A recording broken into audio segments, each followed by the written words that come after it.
Friends, मैं अपने YouTube channel Indresh Kumar Sahu में आप सभी का हार्दिक स्वागत करता हूं। आज हम पढ़ेंगे फोर्थ सेमेस्टर का सामाजिक अध्ययन। जो इसके जो बहुविकल्पी प्रश्न हैं ये बहुत ही आपके लिए बहुत ही फायदेमंद होंगे। मैं आपको ये बहुविकल्पी प्रश्न दो पार्ट में पढ़ाऊँगा जो आपको 30 नंबर देगा। जानते हैं आप सब लोग जानते होंगे कि 15 बहुविकल्पी आते हैं और 15 एक एक नंबर के आते हैं। तो मैं आशा करता हूँ कि आप सभी को ये वीडियो बहुत ही पसंद आएगी और वीडियो को अंत तक जरूर देखें, जिससे कि आपके एक नंबर के क्वेश्चन आपके बिल्कुल कंप्लीट हो जाएं। तो हम आपका समय ना लेते हुए हम शुरुआत करते हैं आपके पहले क्वेश्चन की। आप इसमें आप बिल्कुल आपका होगा फास्ट रिवीजन। क्या होगा? फास्ट रिवीजन होगा। आप बहुत जल्दी से आप बिल्कुल सीखेंगे। तो हम शुरुआत करते हैं अपना पहले क्वेश्चन की ओर कि सन 1857 के स्वाधीनता संग्राम के प्रमुख नेता कौन थे? जो 1857 स्वाधीनता संग्राम हुआ था तो उसमें प्रमुख नेता कौन थे? महात्मा गांधी, पंडित जवाहरलाल नेहरू, सरदार वल्लभ भाई पटेल या नाना साहब। तो हमारा दावे का राइट आंसर होगा नाना साहब। ठीक है। दूसरा है संपूर्ण देश में क्रांति की शुरुआत किस तारीख का चुनाव किया गया था? जब संपूर्ण देश में क्रांति की शुरुआत हुई थी तो तारीख कौन सी थी? वो 31 मई 1857। 31 मई 1857 ये विकल्प इधर राइट आंसर होगा। अब चलते हैं हम नेक्स्ट। निम्न में से विद्रोह का प्रमुख केंद्र नहीं है। मतलब कहाँ पर विद्रोह नहीं हुआ था? कानपुर में, बरेली में, सतारा या झांसी? तो हमारा सविकल्प इधर राइट आंसर होगा सतारा। कहाँ पर? सतारा। ठीक है। चौथा है सन 1857 के स्वतंत्रता संग्राम का नाम था। सन 1857 के स्वतंत्रता संग्राम का नाम था, क्या नाम था? प्रथम स्वतंत्रता संग्राम। सविकल्प इधर राइट आंसर है। अब चलते हैं हम नेक्स्ट क्वेश्चन की ओर। नेक्स्ट क्वेश्चन कह रहा है कि महर्षि दयानंद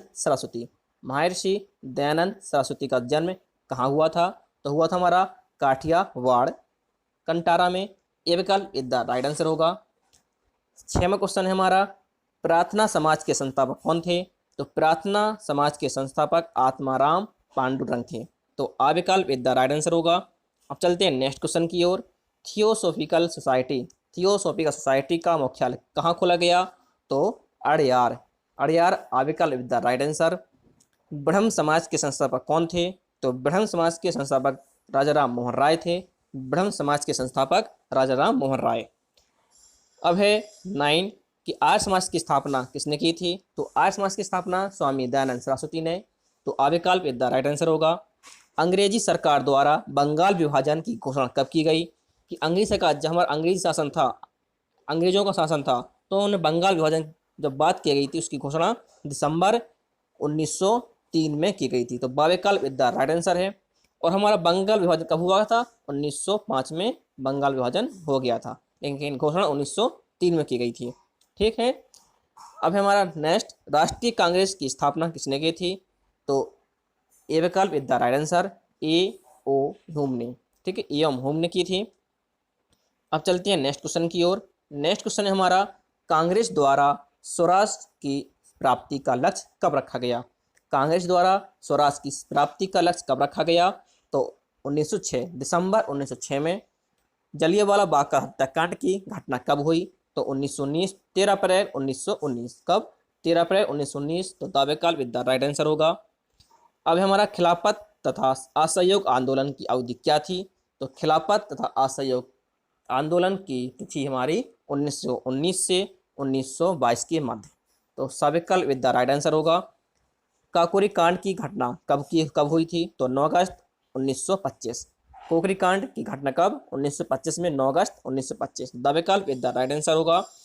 16वां है नेहरू रिपोर्ट कब प्रस्तुत की गई? तो नेहरू रिपोर्ट हमारी की गई प्रस्तुत 1928 में। तो आ विकल्प विद द राइट आंसर होगा। भारतीय राष्ट्रीय कांग्रेस की स्थापना कब हुई थी? तो 1885 में। बा विकल्प विद द राइट आंसर होगा।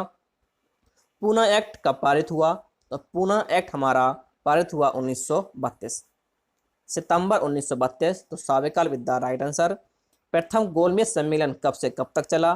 तो प्रथम गोलमेज सम्मेलन 1930 से 1931 चला था। 1930 से 1931। ठीक है। अब चलते हैं नेक्स्ट। सविनय अवज्ञा आंदोलन को किस वर्ष प्रारंभ किया गया था?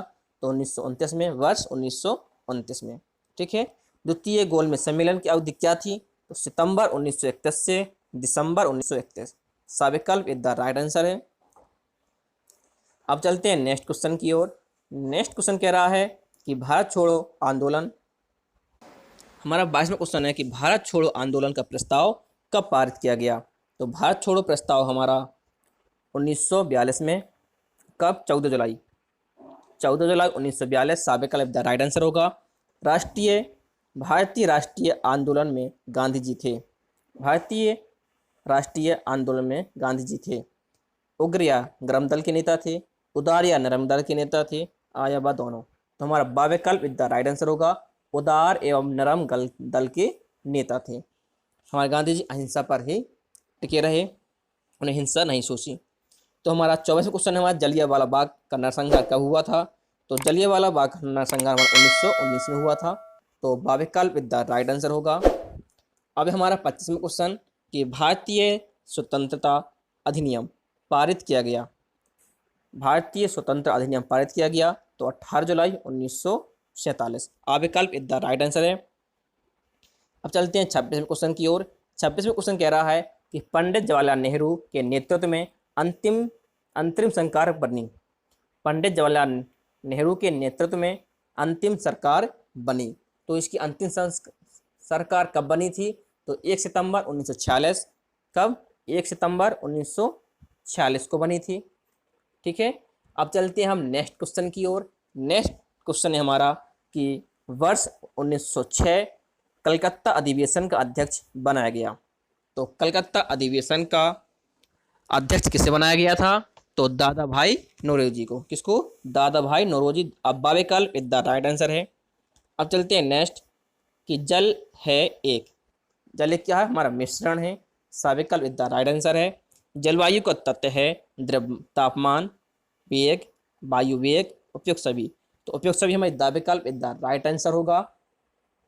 अब चलते हैं नेक्स्ट क्वेश्चन की ओर। नेक्स्ट क्वेश्चन है कि मौसम के तत्व हैं। मौसम के तत्व हैं वर्षा की संभावना, वायु भार, आबा दोनों। तो हमारे आ और बा दोनों विकल्प सही हैं। तो सा विकल्प इज द राइट आंसर होगा। 31वां क्वेश्चन कह रहा है कि जलवायु एक स्थान विशेष पर सदैव रहती है एक समान। कैसी रहती है? समान। जलवायु हमारी हमेशा समान रहती है, लेकिन मौसम बदलता रहता है। अब चलते हैं हम नेक्स्ट क्वेश्चन। नेक्स्ट क्वेश्चन हमारा भारत का भौगोलिक क्षेत्र है। भारत का जो क्षेत्रफल है कितने में है? तो 32,87,263। तो आ विकल्प इज द राइट आंसर होगा हमारा। मैं आशा करता हूं कि आप सभी को हमारी वीडियो बहुत ही पसंद आ रही होगी। मैं यहाँ पर आपको फास्ट रिवीजन करा रहा हूँ जिससे कि आपको पेपर में कोई दिक्कत ना हो और आप कम से कम 30 में 30 नंबर जरूर लाएं। तो अब हम चलते हैं नेक्स्ट। और जिसने अभी तक हमारी वीडियो को सब्सक्राइब ना किया हो तो हमारी वीडियो को सब्सक्राइब, हमारे चैनल को सब्सक्राइब जरूर कर लें और वीडियो को लाइक करना ना भूलें। अब चलते हैं हम नेक्स्ट। माउंट एवरेस्ट स्थित है। माउंट एवरेस्ट स्थित है तो नेपाल हिमालय में। कहाँ पर? नेपाल हिमालय में। तो आ विकल्प इज द राइट आंसर होगा। और क्षेत्रफल की दृष्टि से भारत का विश्व में स्थान है। क्षेत्रफल की दृष्टि से भारत का विश्व में स्थान 7वां है। तो बा विकल्प इज द राइट आंसर होगा। अब चलते हैं 35वें क्वेश्चन की ओर। 35वां क्वेश्चन कह रहा है कि भारत में हिमालय का सर्वोच्च पर्वत शिखर है। भारत में हिमालय का सर्वोच्च पर्वत शिखर है तो K2। कौन सा? K2। द विकल्प इज द राइट आंसर होगा। अंडमान निकोबार द्वीप समूह की राजधानी है। अंडमान निकोबार द्वीप समूह की राजधानी है तो पोर्ट ब्लेयर। कौन सी है? पोर्ट ब्लेयर है। अब चलते हैं नेक्स्ट कि लेमून झील स्थित है तो पूर्वी तटीय मैदान। तो आ विकल्प इज द राइट आंसर है। उत्तर प्रदेश का कुल भौगोलिक क्षेत्र है तो 2,17,928। 2,17,928 सा विकल्प इज द राइट आंसर है। उत्तर प्रदेश के प्राकृतिक भाग हैं तो उत्तर प्रदेश के प्राकृतिक भाग 2 भागों में बांटा गया है तो बा विकल्प द राइट आंसर होगा। मैदानी भाग को कितने उपभागों में बांटा गया? तो मैदानी उपभागों को 3 भागों में बांटा गया तो बा विकल्प द राइट आंसर होगा। कि उत्तर प्रदेश को किन 2 भागों में बांटा गया है? तो उत्तर प्रदेश को बुंदेलखंड और बघेलखंड में बांटा गया है तो सा विकल्प इज द राइट आंसर होगा। उत्तर प्रदेश की राजधानी लखनऊ, ये सबको पता है तो सा विकल्प इज द राइट आंसर है। कुंभ मेला कहाँ लगता है? तो कुंभ मेला हमारा इलाहाबाद में लगता है। कहाँ पर? इलाहाबाद। तो द विकल्प इज द राइट आंसर है हमारा। उत्तर प्रदेश में खनिज नीति घोषणा की गई। खनिज नीति घोषणा की गई। तो 44 में देखना हमें क्वेश्चन कि 44वें क्वेश्चन में कौन सा सही है। तो उत्तर प्रदेश में खनिज नीति घोषित की गई तो 29 दिसंबर 1998। कब? 29 दिसंबर 1998। तो अविकल्प इज द राइट आंसर है। 45वां है कि उत्तर प्रदेश सरकार ने कितने जिलों को खनिज क्षेत्र में घोषित किया, कि उत्तर प्रदेश में कितने जिले हैं जिसमें खनिज क्षेत्र में को घोषित किया गया है। तो आपको पता होना चाहिए कितने हैं, 10। तो अविकल्प इज द राइट आंसर है। अब चलते हैं नेक्स्ट। संगमरमर उपलब्ध होता है तो संगमरमर कहाँ पर उपलब्ध होता है? संगमरमर हमारा मिर्जापुर में। कहाँ पर? मिर्जापुर। तो सविकल्प द राइट आंसर है। उत्तर प्रदेश की प्रमुख फसलें हैं गेहूं, चावल, गन्ना। उपयुक्त सभी। तो हमारा उपयुक्त सभी दाविकल्प द राइट आंसर है। उत्तर प्रदेश में सिंचाई की जाती है कुओं द्वारा, नहरों द्वारा, नलकूपों द्वारा। उपयुक्त सभी के द्वारा। तो उत्तर प्रदेश में सभी के द्वारा हमारा सिंचाई होती है। क्या? सिंचाई हमारे कुओं द्वारा भी होती है, नहरों द्वारा भी होती है और नलकूपों द्वारा भी होती है। तो द विकल्प द राइट आंसर होगा। 49वां, तो उत्तर प्रदेश में कुल 71.4% भूमि किस माध्यम से संचित की जाती है? तो 71.4% भूमि किस माध्यम से संचित की जाती है? तो नलकूपों द्वारा। किसके द्वारा? नलकूपों द्वारा। तो द विकल्प इज द राइट आंसर है। अब चलते हैं नेक्स्ट। उत्तर प्रदेश में पुरातत्व विभाग की स्थापना की गई तो वर्ष 1951 में। कब? वर्ष 1951 में। उत्तर प्रदेश में माघ मेले का आयोजन कहाँ होता है? उत्तर प्रदेश में माघ मेले का आयोजन कहाँ होता है? तो आपको यही पता होना चाहिए कहाँ पर होता है? इलाहाबाद। कहाँ पर? इलाहाबाद। बाविकल्प द राइट आंसर है। अब चलते हैं नेक्स्ट क्वेश्चन की ओर। नेक्स्ट क्वेश्चन है कि हिंदू धर्म के प्रमुख त्यौहार हैं तो होली और दीपावली।